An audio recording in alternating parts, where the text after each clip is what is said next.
لیکن آج کل ویسے لڑکیوں کا بھی ہیئر فال بہت زیادہ ہو رہا ہے، تو یہ آتی ہیں ہیئر ٹرانسپلانٹ کے لیے؟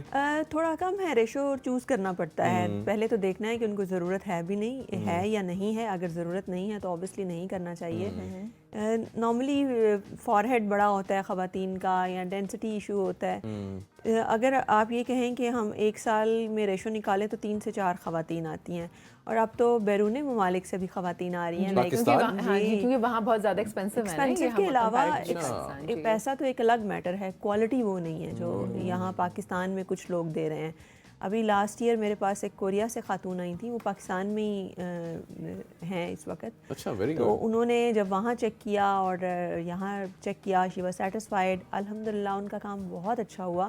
اور وہ وہ واپس جب گئیں تو ان کے سارے دوست احباب دیکھ کے حیران ہو گئے کہ کیا پاکستان میں بھی اس طرح کا کام ہو سکتا ہے، اتنا اچھا، اتنا کوالٹی اورینٹڈ. اتنا برا امیج بن چکا ہے پاکستان. سارے بھی بال لگ سکتے ہیں. وہ لوگ حیران ہوئے ہیں پاکستان یہاں پہنچا ہوا ہے. اور وہ کوریا میں بھی جو ہیئر ٹرانسپلانٹ ہو رہا ہے، ایون کہ ان کے کچھ ایکٹرز کا میں نے دیکھا ہے، وہ اتنا اچھا یا اتنا کوالٹی، یا آپ یہ کہیں کہ اتنا میئرمنٹس کے ساتھ نہیں ہوتا. جیسے یہاں پہ ہمارے پاس پیشنٹ آتے ہیں تو ہم اس سے لڑائی کرتے ہیں، نہیں یہاں نہیں ہو سکتا، آپ کی مرضی نہیں چلے گی. تو نارملی میں نے کورین ایکٹرز کا دیکھا ہے کہ ان کے فور ہیڈ بڑے ہوتے ہیں تو وہ جہاں کہتے ہیں شاید وہاں سے ہی لائن لگی ہوتی ہے، اور وہ بہت آکورڈ لگتا ہے. تو مین جو چیز ہے، سب سے زیادہ چیز، اگر آپ فوکس کریں فلموں کا، جنرل پبلک، پہلے اتنا زیادہ ریشو نہیں تھا. ابھی آپ کسی مال میں جائیں تو آپ کو کسی نے کرایا ہوگا، وہ گھوم رہا ہوگا، پتہ لگ جائے گا، مطلب وہ فریش میں بات کر رہی ہوں. اور جو پرانا ہے وہ بھی پتہ لگ جاتا ہے. وہ تو ریشو بہت بڑھ گئی ہے. شروعات میں کچھ سال پہلے تو کوئی کرانا ہی نہیں چاہتا تھا. اسے کہتے تھے تو کہتے نو بڑے سائیڈ افیکٹس ہوں گے، یہ ہوگا وہ ہوگا.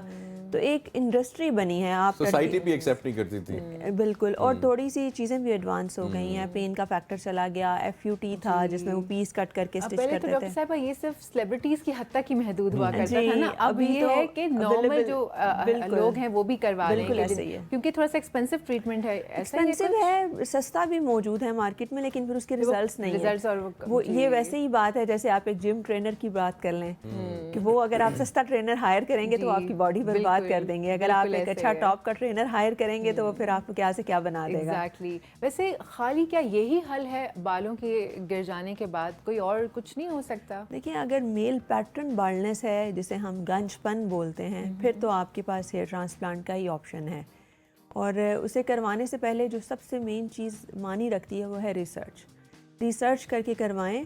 اور آپ تھوڑا سا اس کا اسٹڈی بھی کریں. آپ خود دیکھیں، آپ تھوڑا سا ڈوبیں، آپ سمجھیں، آپ پھر ڈیسائیڈ کریں کہ کیا کرنا ہے اور کہاں کرنا ہے.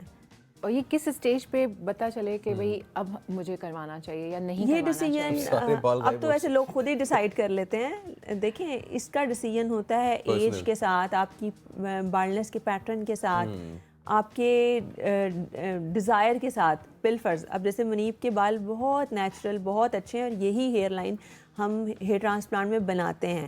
لیکن ہر دوسرا پیشنٹ جو آتا ہے وہ کہتا ہے کہ یہاں سے لگا دو، یہ آئی برو سے اوپر. اور ان کو یہ سمجھانا انہیں دیکھیں، ان کا بھی دل ہے نا، وہ آگے رکھنا چاہتے ہوں گے تو اب لگا پھر آنکھوں میں آئیں گے نا. یہاں سے میرے نیچے بال آ رہے ہیں. اب دیکھیں ان کے ماشاءاللہ اتنی نیچرل ہیئر لائن ہے. یہ چیز یہ ہر دوسرے میل کی ہیئر لائن ہونی چاہیے اور ہوتی ہے.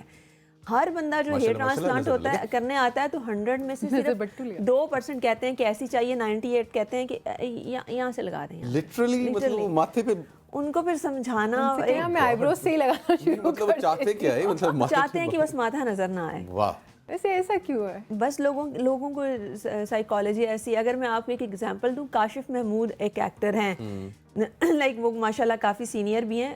وہ جب آتے تھے تو ہم بھی انہیں چائلڈہڈ میں جب دیکھتے تھے تو ان کا ماتھا بڑا پیچھے فیل ہوتا تھا، وہ ان کی وہ پیک بنی ہوئی تھی. لیکن اب سمجھ آئیے کہ وہ نیچرل ہے.